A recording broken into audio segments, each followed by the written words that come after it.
चाचा भतीजा एक साथ आ रहे हैं दोनों बहुत मतलब एकाग्रता के साथ एक दूसरे का बात सुन रहे थे, थोड़ा लगा कि अब मैं आपको माननीय लालू प्रसाद यादव जी की एक लाइन बोलना चाहूँगी जो उन्होंने कहा था कि राजनीति में कोई किसी का स्थायी दोस्त या दुश्मन नहीं होता है, और इसी बल पे हमने देखे हैं कि कई गठबंधन टूटे हैं, जुड़े हैं।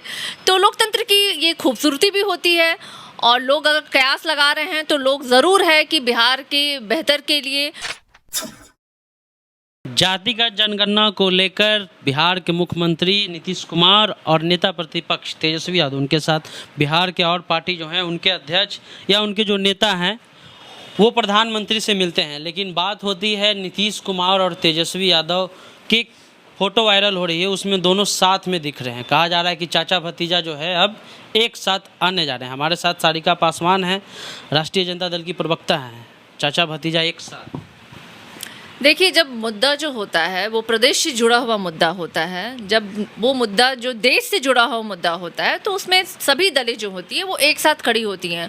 और इसी क्रम में हमने देखा कि जिस तरीके से बिहार के तमाम जो दलें हैं उनके सारे प्रतिनिधित्व के एक एक लोग हैं जो कल जाकर के प्रधानमंत्री से उन्होंने मुलाकात की और उन्होंने मांग की कि जो जातीय जनगणना है जो कि कई सालों से रुकी पड़ी हुई है उसे करना चाहिए, जिसका कि समर्थन अभी बिहार के दोनों सदनों में बीजेपी, जेडीयू और अन्य सभी दलों ने समर्थन किया था उसका। और उन्हीं मुद्दों को लेकर के हमारे प्रदेश के मुख्यमंत्री नीतीश कुमार जी, साथ ही साथ नेता प्रतिपक्ष और अन्य सारे नेता लोगों ने मिलने का काम किया है प्रधानमंत्री जी से, और प्रधानमंत्री जी ने आश्वासन दिया है कि वो इस पर सकारात्मक कदम उठाएंगे। चाचा भतीजा एक साथ आ रहे हैं दोनों बहुत मतलब एकाग्रता के साथ एक दूसरे का बात सुन रहे थे, थोड़ा लगा कि अब मैं आपको माननीय लालू प्रसाद यादव जी की एक लाइन बोलना चाहूँगी जो उन्होंने कहा था कि राजनीति में कोई किसी का स्थायी दोस्त या दुश्मन नहीं होता है, और इसी बल पे हमने देखे हैं कि कई गठबंधन टूटे हैं, जुड़े हैं। तो लोकतंत्र की ये खूबसूरती भी होती है, और लोग अगर कयास लगा रहे हैं तो लोग ज़रूर है कि बिहार के बेहतर के लिए, उस बदलाव के लिए जिसके लिए लोगों ने वोट किया था, तेजस्वी यादव जी को वो मुख्यमंत्री के रूप में देखना चाहते थे, एक यूथ आइकन को उन्होंने समर्थन दिया था अपना, जिन्होंने ज़मीनी मुद्दों को लेकर के लोगों के बीच में गए थे वो। तो अगर लोग ये बदलाव के लिए कयास लगा रहे हैं तो मुझे लगता है ये बिहार की जनता का एक उम्मीद है, और इस कारण से आपको ऐसी बातें सुनने को मिल रही हैं। जो डेलीगेशन में लोग गए उसमें बीजेपी की तरफ से जनक राम पहुँचते हैं, उन्होंने एक बात कही निकलने के बाद कि जिसको वोट बैंक का डर है वही जात की बात करता है। तो ये आप ही पे कटाक्ष होगा? मुझे लगता है कि बीजेपी से ज़्यादा किसी को भी अपने वोट बैंक से डर नहीं है, क्योंकि बीजेपी ही है जो लोगों को गुमराह करती है और गुमराह करके लोगों को अपने पक्ष में करती है। आपने देखा होगा कि अभी तक तो आंकड़े सही मायने में है नहीं, जातीय जनगणना तो हुई नहीं है। 1931 के बाद तो जातीय जनगणना सार्वजनिक हुई नहीं। उसके बाद क्या हुआ? अनुसूचित जाति की, जनजाति की और हिंदू और मुस्लिमों की गणना हुई। तो जो हिंदू जाति में ओबीसी जातियां जो हैं वो कितनी हैं, कौन है, उनकी जनगणना होनी चाहिए। और यही मांग राष्ट्रीय जनता दल बार बार कर रहा है, हमारे नेता तेजस्वी यादव जी बार बार कर रहे हैं कि ओबीसी के अंतर्गत जितनी भी जातियां आती हैं, वो लगभग 3,000 से अधिक जातियां हैं, उन तमाम जातियों की एक्यूरेट जो है जानकारी सरकार के पास हो, ताकि विधानसभा हो या लोकसभा हो या अन्य जगहों पे उनकी भागीदारी जो है वो सही मायने में तब तय होगी। तो डर कौन रहा है यहाँ पे? अगर डर नरेंद्र मोदी जी नहीं उनके मन में होता तो क्या वो बिहार की जनता को यहाँ उतर के बोलते कि मैं अति पिछड़े का बेटा हूँ, मैं पिछड़ा का बेटा हूँ? आज उनके दल के जो लोग हैं सबसे ज़्यादा भय में हैं, क्योंकि वो जिन लोगों को गुमराह करके, वो आखिर चंद लोग हैं जो वो बड़ी संख्या पे काबू करके उनको अपना वोट बैंक बता रहे हैं। तो डरने की असल में स्थिति तो बीजेपी की है। वो जानते हैं कि सही मायने में अगर जातीय जनसंख्या सामने लोगों के पास आ गई तो सबसे ज़्यादा जो कहते हैं ना भय की स्थिति में बीजेपी की है। द्वेष फैलेगा इससे। कई लोगों का कहना है कि पिछड़ा अति पिछड़ा में लड़ाई होगा, द्वेष फैलेगा, पैसे ज़्यादा खर्च होंगे। जो पार्टी धर्म की राजनीति करता है, जो पार्टी जात की राजनीति करता है, जो पार्टी पिछड़ा अति पिछड़ा, हिंदू मुस्लिम, महिला बनाम तमाम तरह के मुद्दों पे लड़ाई लड़ती है और समाज में द्वेष पैदा करते हैं, उनके मुंह से ये बातें अच्छे नहीं लगती। ये असल में विकास की बात होनी चाहिए।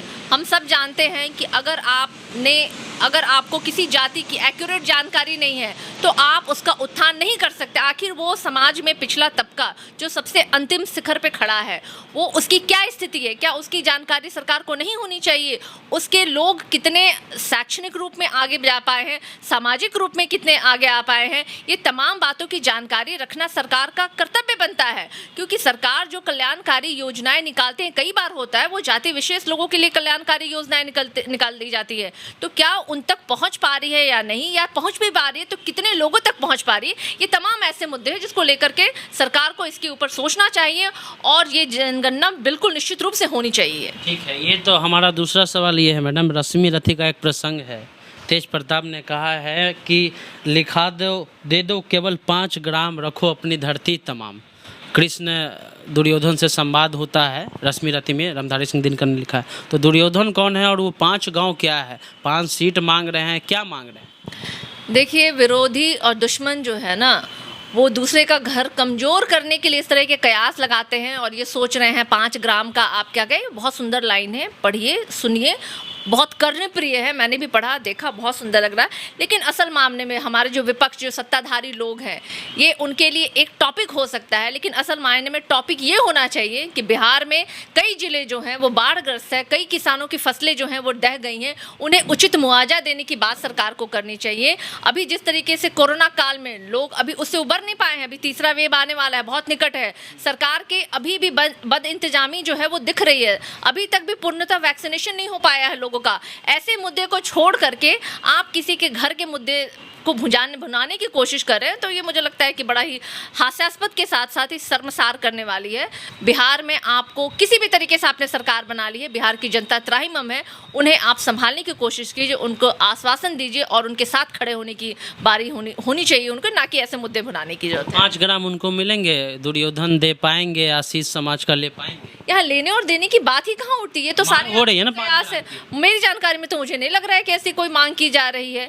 बहुत सुंदर लाइन है, फिर से मैं बोल रही हूँ, पढ़िए, बहुत अच्छा लग रहा है सुनने में भी, और बस उसे बात का बतंगड़ मत बनाइए। अच्छा, हम लोग बात का बतंगड़ बना रहे हैं। बिल्कुल, ये बात का बतंगड़ बनाया जा रहा और कुछ नहीं है। ठीक है, तो हम लोग बात का बतंगड़ बना रहे हैं, लेकिन लिखा है तेज प्रताप ने कि हमें 5 ग्राम दे दो, बाकी अपना धरती तमाम रखो। पता नहीं दुर्योधन कौन है और किन से 5 ग्राम मांग रहे हैं कि 5 सीट मांग रहे हैं, मांग क्या रहे हैं, अभी ये स्टैंड क्लियर नहीं है। बहरहाल वीडियो कैसा लगा, यूट्यूब चैनल को सब्सक्राइब कर लीजिए, फेसबुक पेज को लाइक कर लीजिए। चलते हैं, जय हिंद, जय भारत।